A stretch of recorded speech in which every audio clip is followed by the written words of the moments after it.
are born into a world that hands us a script. Most live out their role without question.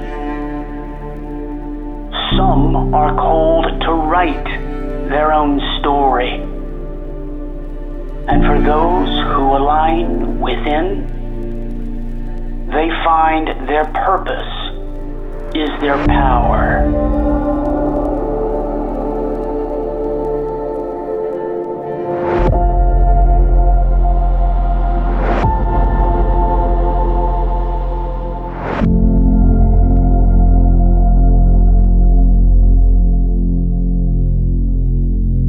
Hi, my name is Chris Barano, and I'm the founder of the Purpose Power podcast, where we share real stories of business success and struggles.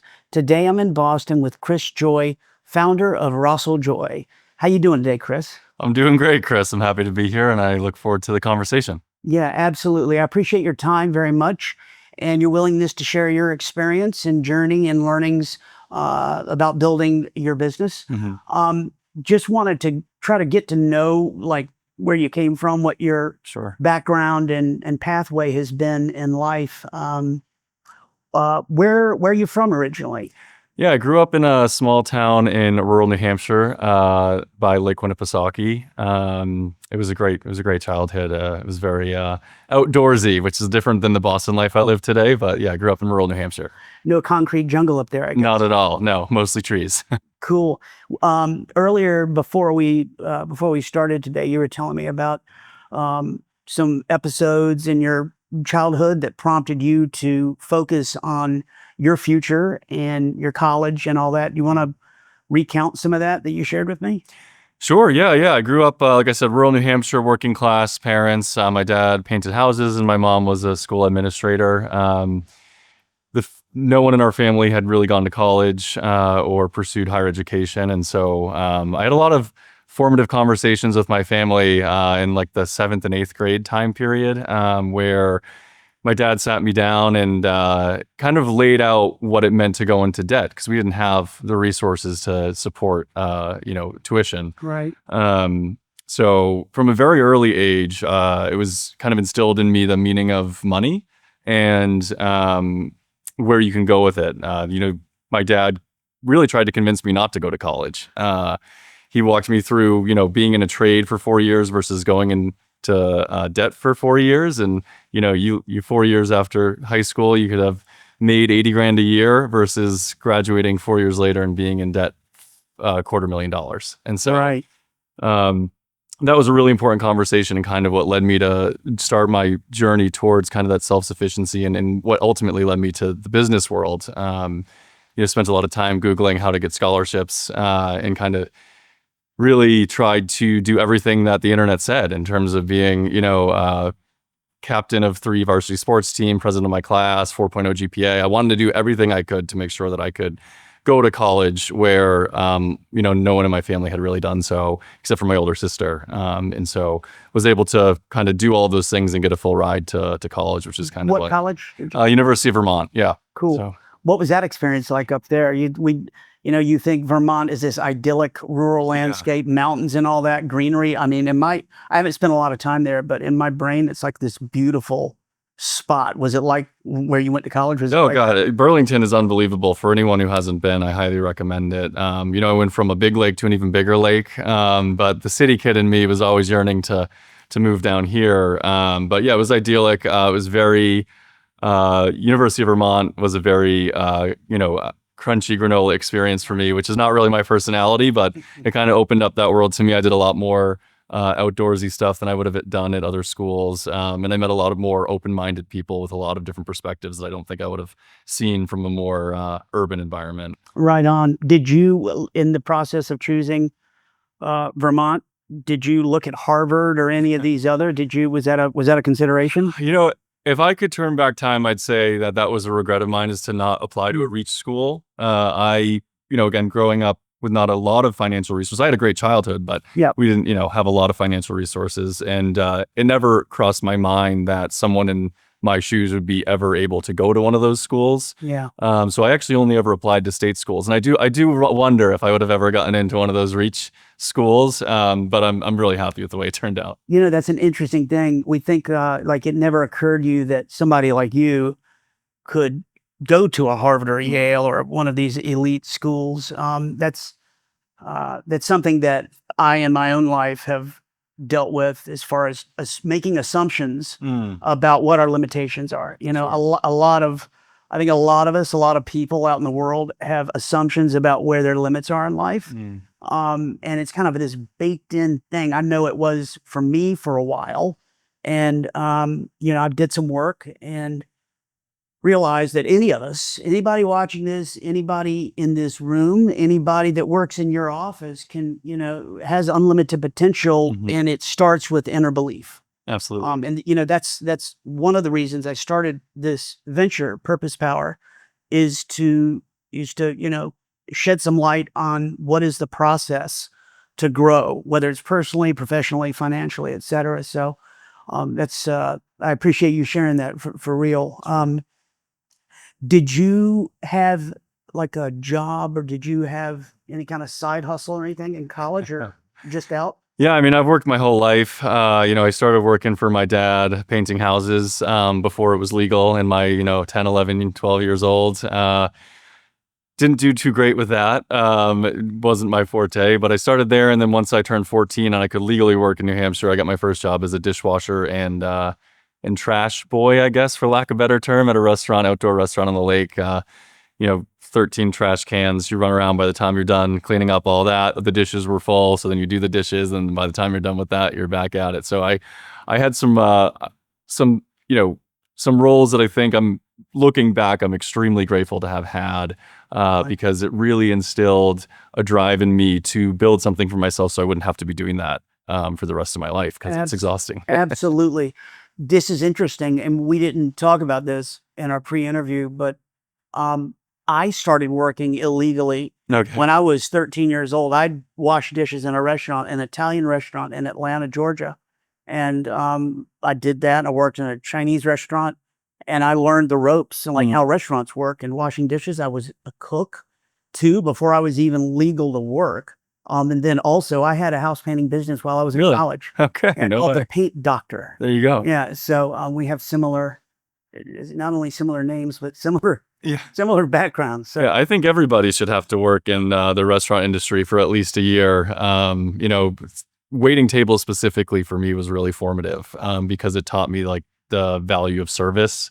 And for me, I feel like that was probably the first segue into a professional career in sales, because, you know, when you're waiting tables, you're serving your clients and you're making effectively commission off of that in the form of tips. And you're providing an experience for the diner. You know, it makes all the difference. When did you, like, so out of college, did you have a vision to get into staffing? What was the path there? Yeah, it's kind of a joke in our industry that nobody goes to college to be in staffing. In fact, I didn't even know what it was. You know, I actually moved to Boston and started selling real estate. I got my real estate license when I was 19 or 20. Moved to the city in between junior year and senior year of college and started selling real estate, and I was crushing it. I almost actually, frankly, didn't come back to finish my senior year because I had made more money than my parents in 3 months than they do in a year. And I'm glad I went back, but I kind of fell into staffing. You know, when I moved back into the city after graduating college, I had been exhausted by the real estate game in terms of moving to a new city and wanting to meet friends, but in real estate, you're working 12 hours Saturday, 12 hours Sunday, and then, you know, 5 p.m. to 9 p.m. every night. So it was very hard for a new young person in Boston to establish a social life when everyone else is working when you're not, and vice versa. And so I kind of put my resume on a career board, a job board, and a staffing professional called me from Robert Half asking if I could be a temp for a legal firm. And I said no, but they said, what are you looking for? And I just kind of described what I liked and what motivated me, which was a team environment, uncapped earnings potential, where you get out what you put in, very competitive, you know, landscape. Those are the things that attracted me. And they said, well, why don't you come in and interview with us? And that's kind of how I found my way into staffing. I had never heard of it before. Wow. So that was a temp at a legal firm, I guess, but you were placed by, was it Robert Half that placed you? Yeah, so they called me to try to place me, and I told them I wasn't interested in being a temp at a law firm. And so then they said, well, why don't you come in and meet the team? And then in those meetings, I started to realize what staffing was, what recruiting firms did, and how they operated. And it was very interesting to me because it combined a lot of my passions Right on. of helping people, but also having uncapped earning potential and a career ahead of me that I could kind of drive myself. Very good. So how long, like what was the trajectory at Robert Half? What do they do? Yeah, so they're a Fortune 500 company. They're the world's largest finance and accounting staffing firm. They operate, across the globe, over 20,000 employees, and they help get people jobs. They do it across all verticals now, but their bread and butter and their foundation was accounting and finance, and that's the division that I joined. And so that's where I started my career and kind of what led me to the seat I'm in today. Cool. How long were you there? I was only there for about 3.5 years, but I had a pretty big go in that tenure. I kind of did exactly what they told me to do, and I said if they told me to do X metric, I times that by 2.5, and I just said I'm just going to do more. And so I had a really, really successful career at Robert Half that I'm very grateful for. By my third year, I was an assistant vice president managing a large book of business across New England. And I was the #1 producer on the Eastern Seaboard of about 2,000 people. Cool. Was so from Robert Half, did you move into founding RoesselJoy? Was that the next step? It wasn't a linear story like most folks aren't. I had what they call in our business, very quickly, I had what would they call golden handcuffs, where I was at Robert Half and I was making a significant amount of money for a 24, 25-year-old, well into the six figures. And I realized if I get accustomed to this lifestyle, I'm never going to be able to leave my employer because, you can't start over if you have a couple mortgages or anything like that.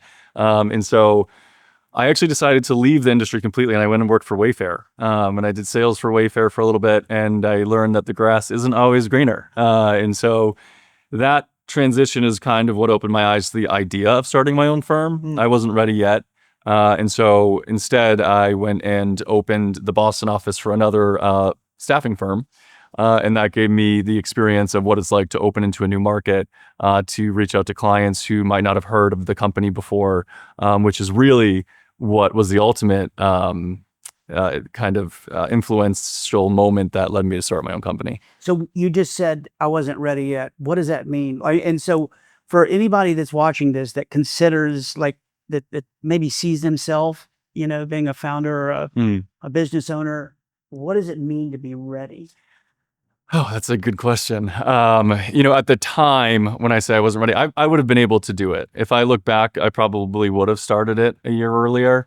Robert Half and these big companies, they do really push you to drink the Kool-Aid, which I had done. And for a long time, I thought that the only reason I had any business success was because of the company's logo on the wall, not because of the way I was treating my clients and candidates.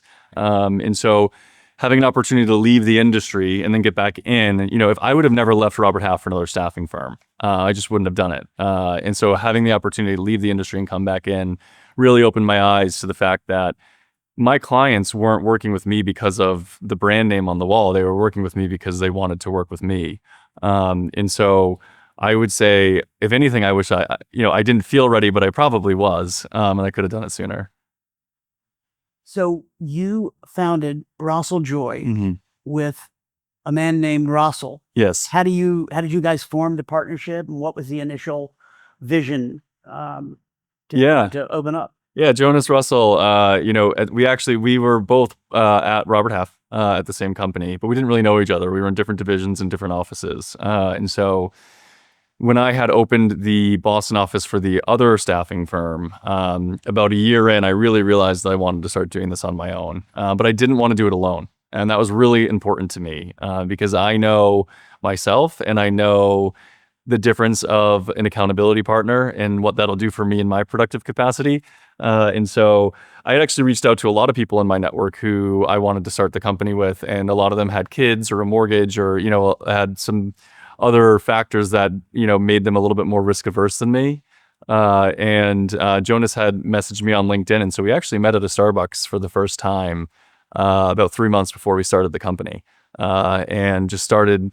He had mentioned wanting to start a firm in a year or two. I had told him I was actually looking to do it ASAP, and so the two of us kind of took a leap of faith. Honestly, we didn't really know each other all that well. But you have a good I've Yeah. met both of you, and it seems like just from the outside, like the two of you have very different type of energy, different Yeah. personalities, and I can see how it's a really good team because he probably can handle things in an effective way, and you can handle things in an effective way. Those things might be different. Yeah, I would say that we're almost opposites. We're both very strong in our careers and our profession. We're very good at what we do.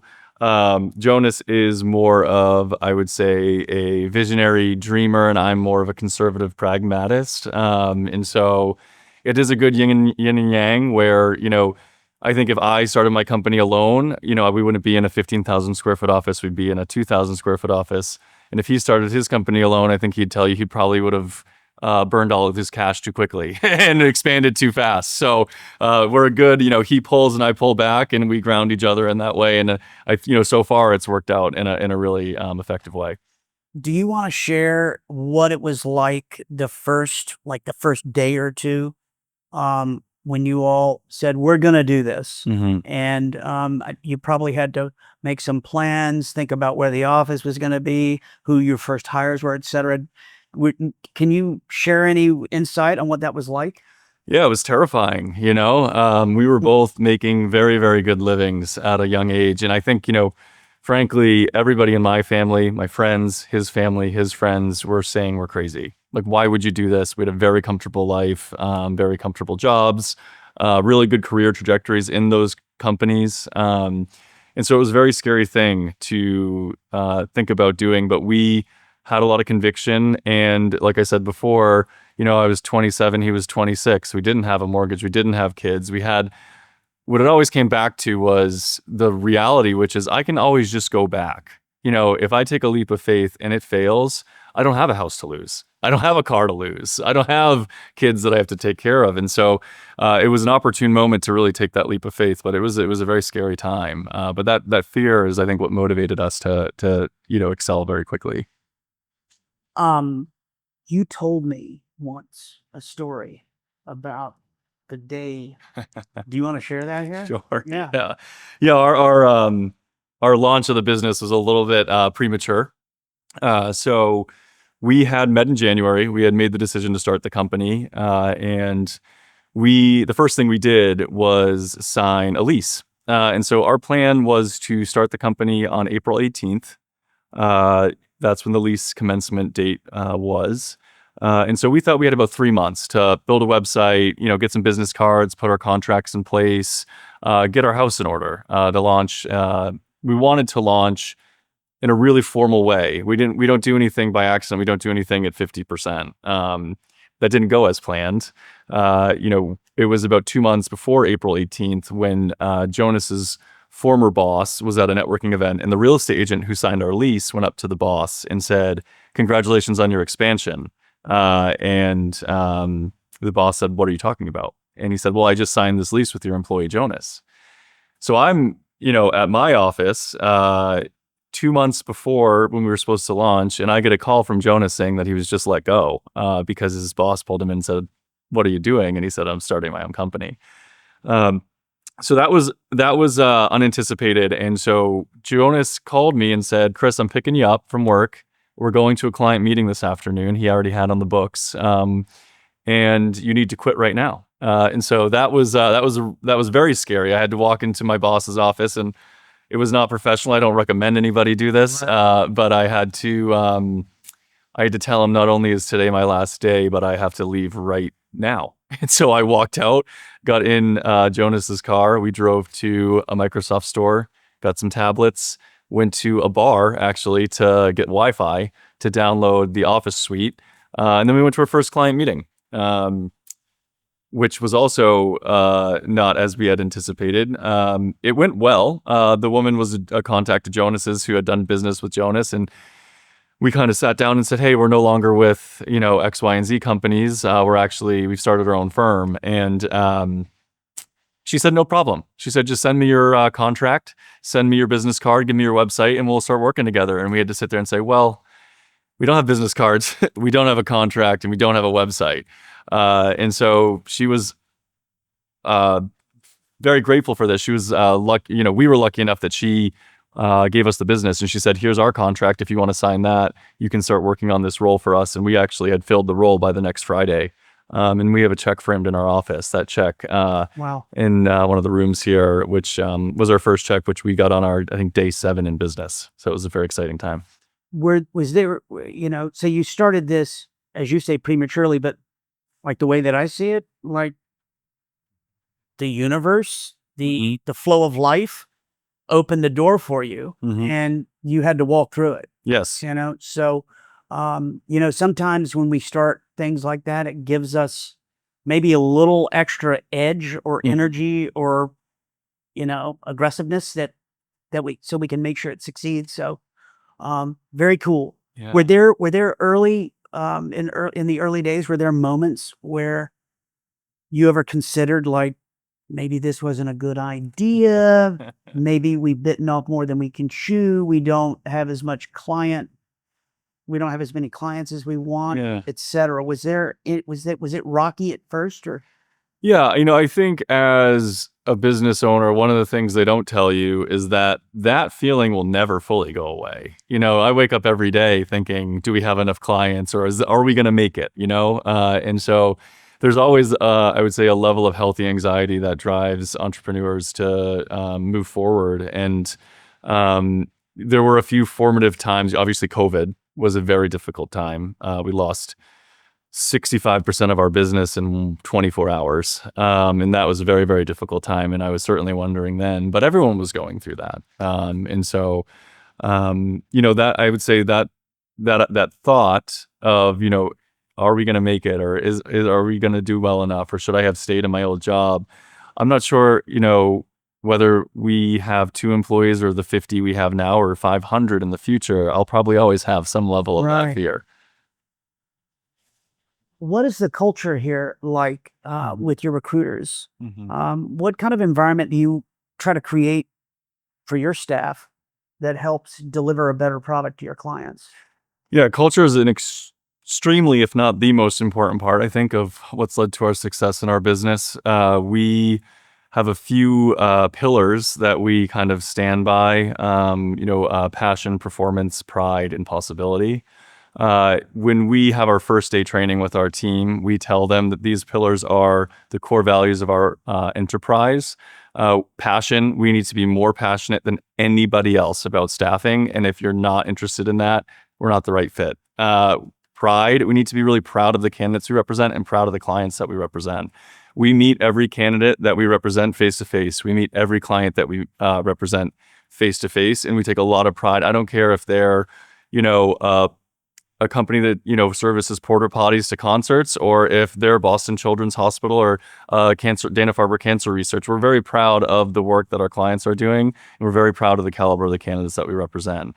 And then performance. We are dedicated and committed to outperforming everyone in our business, and we do that by subject matter expertise and being obsessive with the roles we fill, and going really deep in our knowledge of each position that we recruit for. And then possibility, we firmly believe that, possibility for our clients and candidates, candidates typically get 10 to 15% raises when they are represented by us to be placed at another competitor or another organization. Possibility is endless for the team here. We have an uncapped earnings environment. We're a commission-based organization. And so what we want are people who are here for excellence, to take pride in their work, don't cut corners. We're not lazy, and we hold a really high standard for our internal team. With that, it creates a really tight-knit culture because everybody's rowing in the same direction. And we're very upfront in the recruiting process if someone wants to work here, that we're not a 9 to 5. We're not a lifestyle place. We're here to grow, be the largest and best we can as quickly as we can. So, people, I don't love the term work hard, play hard, but it does fit here. Yeah. And that's kind of, how we operate. have you had feedback from clients saying like, wow, you guys operate on a different level or a different vibe, different energy? Do you get that kind of feedback from clients? Every single week. Yeah. It's when I talk about pride, that's probably one of the proudest things that, one of the things I'm most proud of rather. Uh, Part of that is our training. We go in extremely technically deep into the subject of the roles we fill. So, if we're recruiting for a senior accountant for a publicly traded SaaS company, we're going to understand whether or not they're doing SEC reporting, if they're owning Qs and Ks, or if they're more on the revenue team doing ASC 606 or 782, or if it's GAAP or IFRS environment. We go really, really deep in that way, and our competition simply doesn't. They say a senior accountant is a senior accountant, which is just not true. And so our number one testimonial we get, and I get it every week, not me, but people reach out to our firm on behalf of some of my team members saying that it was such a refreshing experience when they asked us to do a search because, they interviewed 5 candidates through us. All 5 had the technical capability to do the job. And it was just a matter of them choosing the best culture fit for their organization. Our industry has a pretty bad reputation of not going really technically deep in the subject matter of the roles that they fill. And that can lead to wasting a lot of clients' times and setting up interviews that really shouldn't have been set up because the candidate doesn't have what they're looking for. Is there an element of you having to kind of manage your clients or educate your clients on, so if a client comes and says we need a XYZ position, I'm sure that there's some sort of information exchange that might need to be managed. Do you I know, so some clients might be really good clients to work with. And Sure. there's probably other clients that maybe need some help. Yeah. Is there any of that? Yeah, absolutely. I mean, we see it every day. The best clients to work with are the ones who trust us and trust the professionals. All we do every day is give people jobs. It's 100% of my job. And so, the more difficult clients are the ones who think that talent is like going to a farm stand and picking an apple and they're just, on a tree and they can just have whatever they want. If a client comes to me and says they need someone with XYZ skill set with a very specific software expertise and a very specific certification, they're pigeonholing themselves in a search, and that's going to only allow them to see a certain level of candidate. The better clients to work with are the ones who understand the market. They understand that it's a candidate-driven market currently. There are more job openings than there are employees. And so what they really should be hiring for is foundational skill set, but also aptitude and attitude.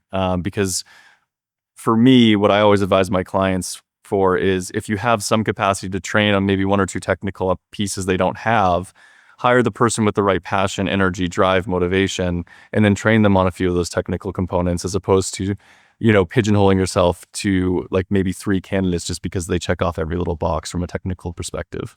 Have you ever had an experience where you saw something in a candidate that maybe wasn't written in a resume? Something that was kind of a, what do you call it? A je ne sais quoi, Sure. Yeah. that you've had to either coach the candidate or persuade your client. Did these situations come up? They do. They happen all the time. I mean, the most recent example I can think of is a client who was searching for a CFO, chief financial officer, for their organization. And they really wanted someone who had been a CFO before. They didn't want a rising, maybe controller, finance VP. And then I had a candidate who was, in that mold, who had never been a CFO, but was the most senior level accounting hire of their organization, reporting to the CEO, but their title was corporate controller. And it was kind of pulling strings on both sides. I had to convince the candidate that he had what it takes to be the CFO of the organization. And then I had to convince the client to interview him, even though he had never been a CFO. After interviewing about 40 or 50 people, they interviewed him and they hired him. And he's now the CFO of the organization. And we still do business with them on other roles. But I think that's one of the biggest advantages of partnering with an agency is when you work with the professional, they might see things that other people don't, and can identify that and connect those dots. I can just imagine that that's got to be a really powerful feeling, knowing that you helped elevate this and you helped somebody else understand that there's more to than just the title. And, people have these the word I was looking for, je ne sais quoi, was intangible. Sure. That's very cool. Do you get a lot of satisfaction out of that? Yeah, but I would say the short answer is yes, but it does carry some weight. And one of the things we also do in our trainings with our new hires is we do remind them, you are going to become desensitized to what we do very quickly because it's all we do. I'm giving offers out to candidates every day. Right. And it's really important to remember that outside of getting married, having a kid, or maybe purchasing a house, the decisions that are being made in these walls are the most important decisions for our candidates and clients' lives. Your career is one of the most important things in your life. And so there's a lot of weight to that. And it's important to remember that and take that into every conversation we have, because it can be very easy to forget it and become desensitized. And you're talking to a candidate, you're convincing them to take an offer that maybe isn't the right fit, just because you want to book a deal, which is why our industry can have a bad rep. But we really try and live that. We try and remind our team of that weight every day, of the importance of what we do, because it is really critical for the people we represent. So you would say one of your values is to not book a deal just because it's maybe the client is ready to sign the deal. Maybe you want to make sure the fit is solid. That was one of the biggest frustrations I had working for the Fortune 500. I think that being publicly traded and being a staffing firm are antithetical in some ways, because you're, in a publicly traded environment like I was, you have to hit your monthly revenue goals, right? You have, shareholder responsibility. You need to be generating profit for the shareholders. That's your number one job as a publicly traded business. And so that was a frustration, because you did feel oftentimes pressured if it was the end of the month to try and force a candidate to take a job that isn't the right fit. One of the things that we do very differently at RoesselJoy is we really do, and it might sound cliche, but we put the candidates first and we put the clients first, and it makes a difference. As I mentioned earlier, my mother worked for Procter & Gamble for 25 years, and she would share these stories with me about surveys that they would do with their employees. And, I was 15, 16 years old when she said, yeah, Chris, not everybody is motivated by money. We have, 150,000 employees or whatever the number was. And we do these surveys, and people are motivated by other things in business, in their careers. Do you see that reflected in your candidates also? Do you all do any sort of survey of candidates to find out what's most important to them? Yeah, I mean, that's a very hot topic right now, especially as the world navigates the post-COVID landscape. Specifically, what comes to mind is, hybrid versus in-office versus remote work. I think that COVID did a lot to magnify the non-compensation aspects of a career. And a lot of people have shifted their mindset to not necessarily focus so much on the dollar, but am I commuting 2 hours a day? And what does that mean? And if I'm not, what does that allow me to do? Does it open up time for me to put my kids to bed at night, or, get them ready in the morning? And what can you really put a dollar value on that? Yeah. And so we are seeing a more dynamic set of requirements from our candidates, which I think is important. I think it's about time. But yeah, I would say that money, while obviously is important in everyone's career, is only one piece of the puzzle. Work-life balance, commute, career trajectory, how you're treated or valued in your workplace. All of those things are really important considerations. And I think, as you noted, this is accelerated after COVID.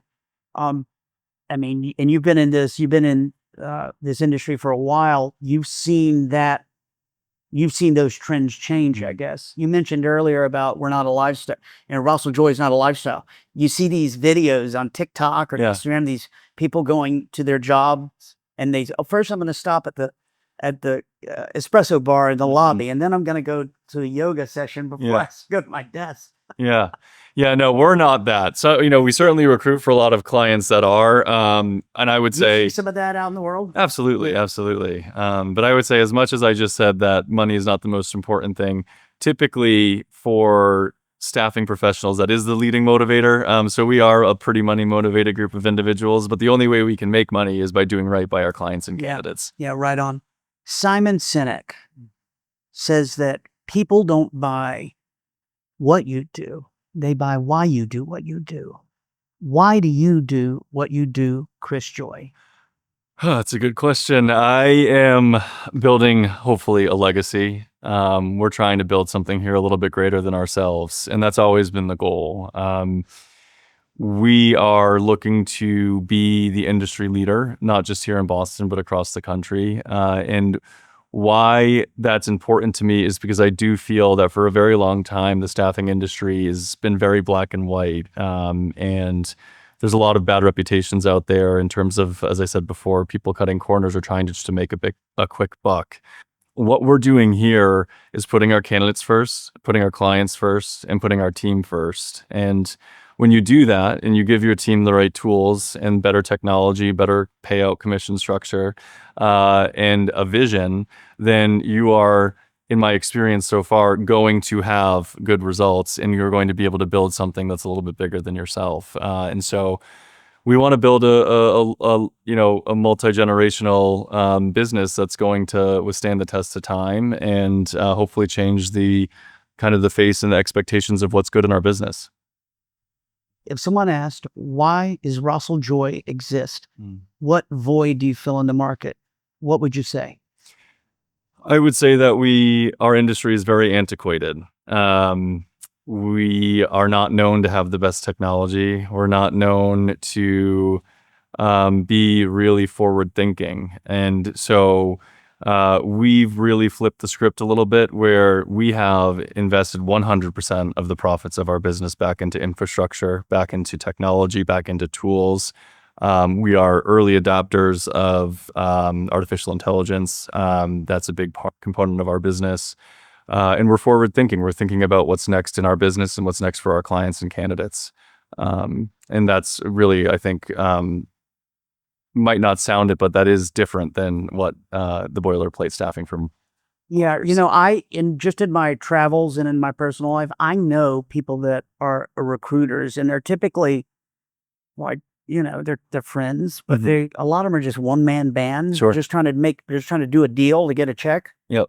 I mean, is that, that's probably, some of the bad rep that staffing gets. Absolutely. Yeah, we're solving really complex problems for our clients. We are leading multi-year global ERP implementations for the Fortune 100. We are completing a 3.5-year global SAP implementation for one of our clients in the next 2 months that we've been working on for the last 3 years with a team of 6+ consultants. We are very focused on the long-term needs of our clients, and we really focus on mission-critical project work and how we can be an asset to our clients' end goals through providing expert financial and accounting support.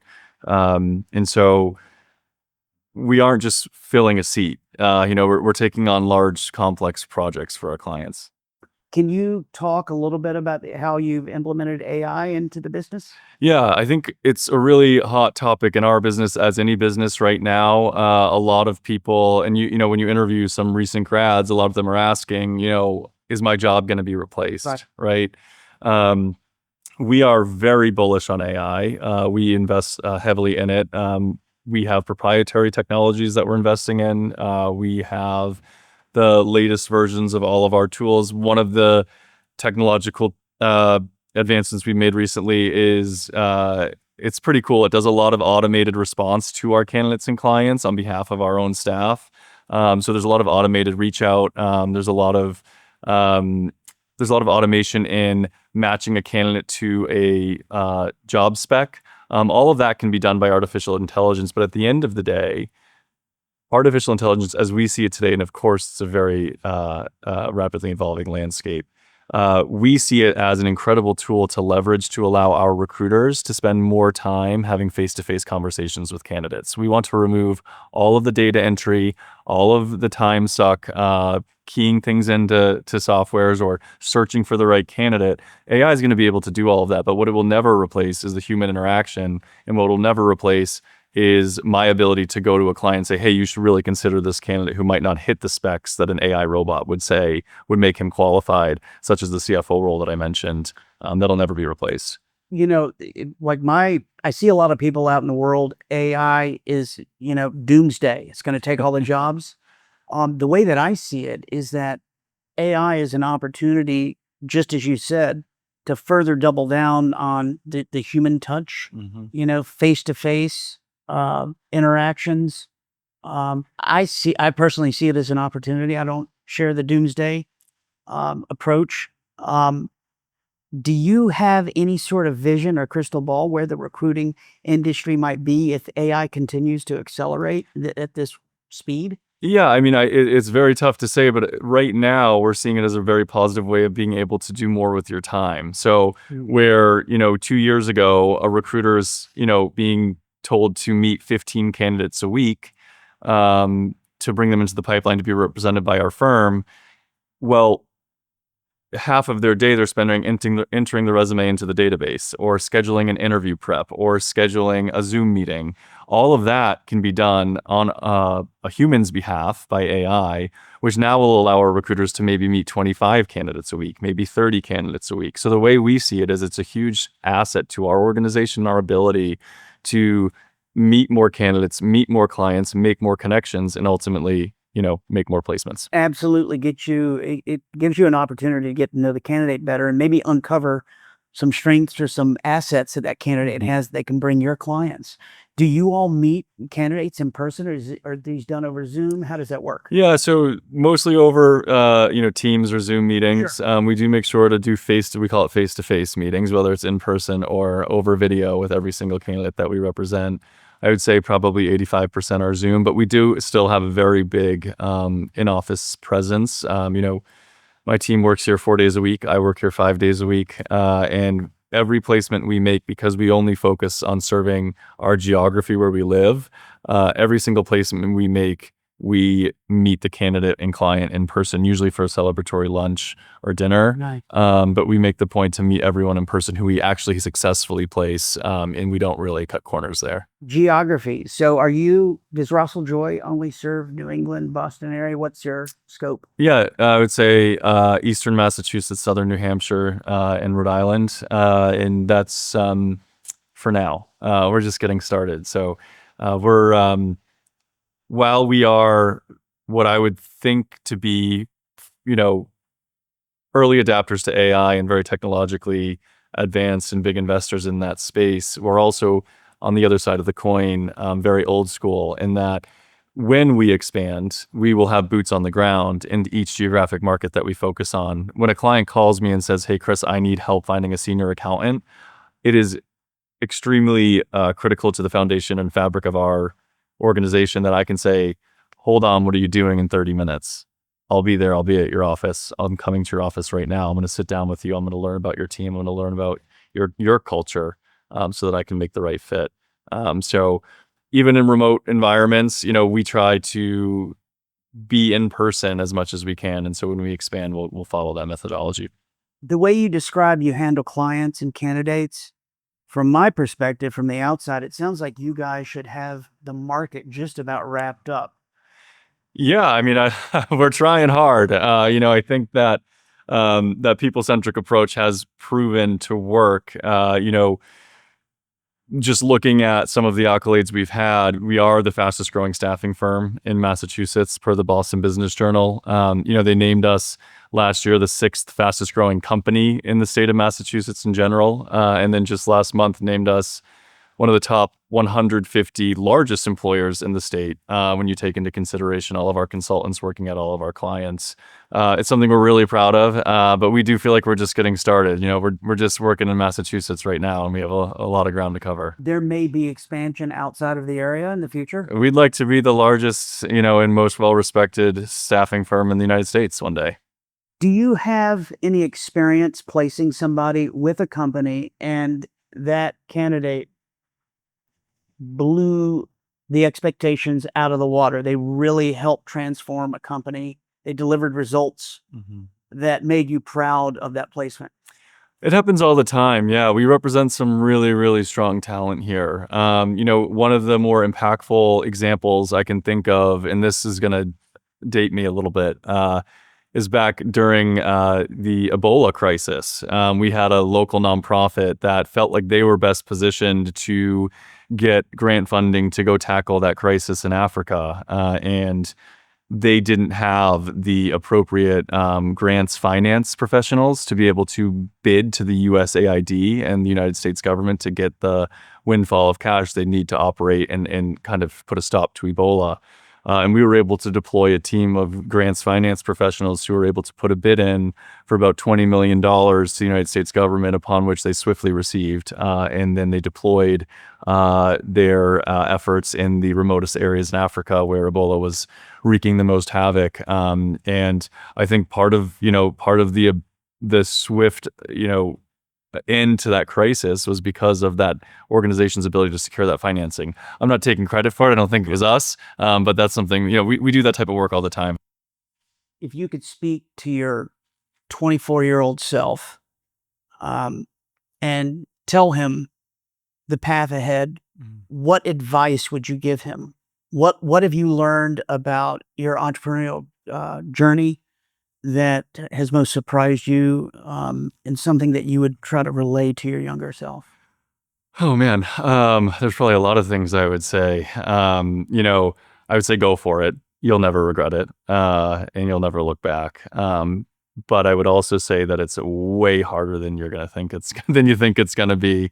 You're going to be tested in ways that you never thought you'd be tested, and you'll be pushed to the brink of mental exhaustion, and you'll face challenges you never thought you'd have to face. But I think with any successful entrepreneur, the difference oftentimes in what makes someone successful and what maybe might lead to a failure, in my opinion, is persistence and grit and weathering storms and not giving up when times get tough, because they certainly do. And unless you invent the next big craze, there's no get rich quick story. Success comes after days upon months upon years of hard work, persistence, and grit. So if you're willing to do that, then go for it. Right on.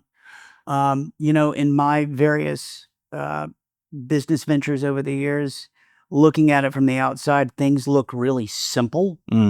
And when you're inside it, there are so many areas that you have to address that you don't realize it looking at it from the outside. This latest venture that I'm in has tested me too in a lot of ways, particularly about dealing with people. Like, because I have contractors that I hire, and I have to kind of step outside my comfort zone to like deal with things that respect the business vision, as opposed to where my comfort zone might be in dealing with somebody, say firing somebody. Sure. Or, it's you don't know what you're in for until you're inside of it. Yeah. Yeah, absolutely. I've hired and fired probably thousands of people now on behalf of, not just internally at RoesselJoy, but on behalf of my clients. But I would say for any entrepreneur or aspiring entrepreneur, if you are not uncomfortable, you're not growing. And so you need to be willing to live in almost a constant state of discomfort, rather, if you want to grow both professionally and personally. Has there been a story that's been can you share with us a disappointment where you've placed somebody, you thought it was going to work out, your client thought it was going to work out, but it had to be aborted at some point? Is that probably doesn't happen. It's probably not an everyday thing, but have you had those situations, and what did you learn from? Yeah, of course we have. At the end of the day, our product, for lack of a better term, is people. And so people can be unreliable, or, and can act in ways that you don't anticipate. So, no matter what diligence we do in vetting a professional, if they go in, you don't know what's happening behind closed doors. You don't know what's happening in their personal life. Something could change. That could change the way they act at work.